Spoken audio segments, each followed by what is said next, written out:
Japanese versus Brazilian Jiu-Jitsu. Yes, sir. What he said so quietly was. Did I say this episode? Long week. Next we have Japanese versus Brazilian Jiu-Jitsu.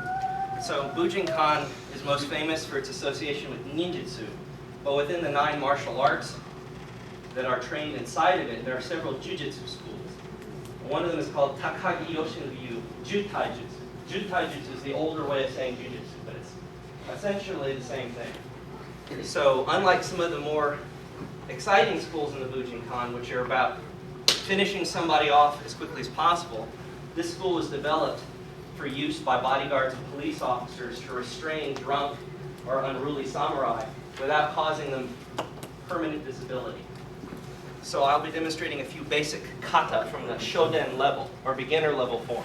Mr. Stanville, bow in the Hatsumi Sensei first.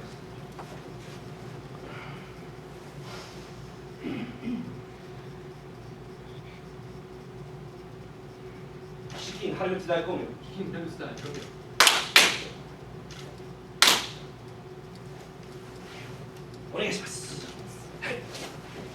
So the ground fighting that you see in Brazilian Jiu-Jitsu and in Judo developed from traditional Jiu-Jitsu techniques that were trained the space of 1 mat apart while seated. Because in Japanese culture, to this day, people sit on the floor for much of their life, conversing, eating. So they had to develop techniques to defend themselves when they were in an otherwise vulnerable position. Grab. Step!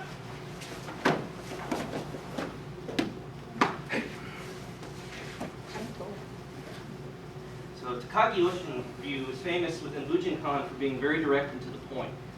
There's nothing fancy in it, and different than what you see in Aikido, Judo, or more modern Jiu-Jitsu is you throw the person in a way that there's no safe break fall. They will always be injured, and that way they can't escape, so you can arrest them. Great. Hey! Wait! The school also has techniques from standing, which are also trained in close quarters, because you have meetings in these very small buildings.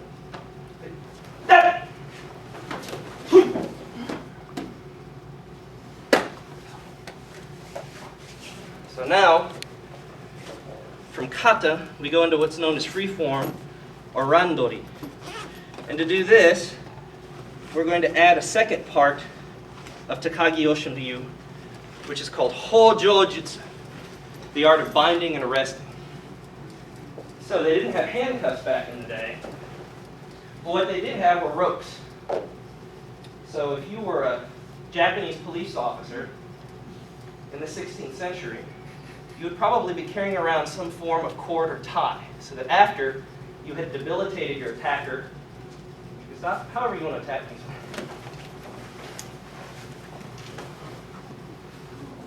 So again, you don't try to create knots, you just let the knots happen, and he's trapped.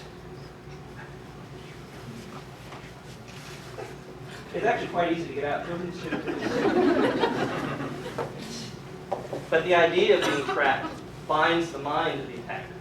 So he's going to fight the rope. He's not going to fight me. Whenever.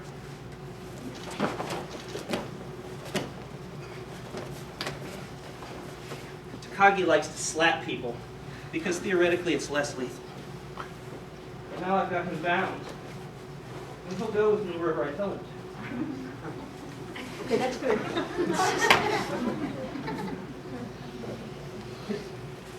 So, that is traditional Japanese jiu-jitsu. Thank you, Mr. King.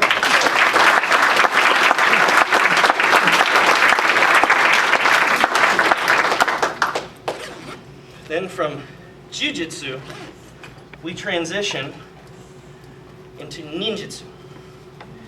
Now, ninjutsu is probably one of, if not the most misunderstood martial arts in the West, because we associate it with terrible Hollywood movies and with even worse anime series like Naruto. I'm sorry, but it's wrong. It is, it's both so wrong. So ninjutsu has this reputation for being exceptionally violent and brutal, but that's just the beginner level. True ninjutsu teaches us that you seize the opponent's weapon but spare his life, and that you only act in defense of family, country, and neighborhood. Stay over there. I'm trying to film you.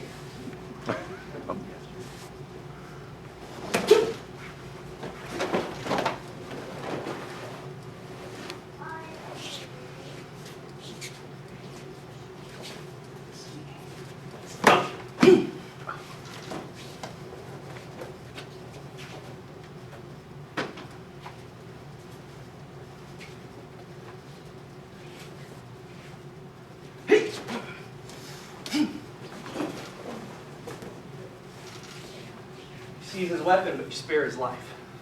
That's true ninjutsu.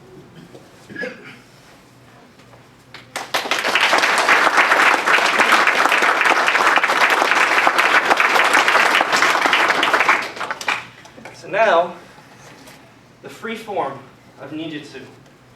Attack, however.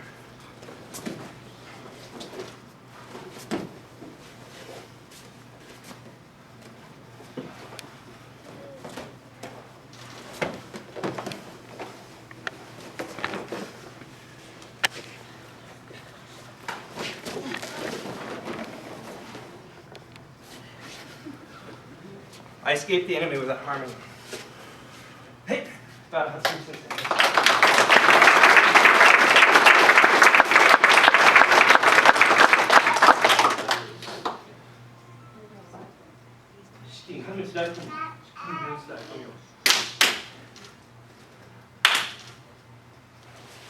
どうもありがとうございました。どうもありがとうございました。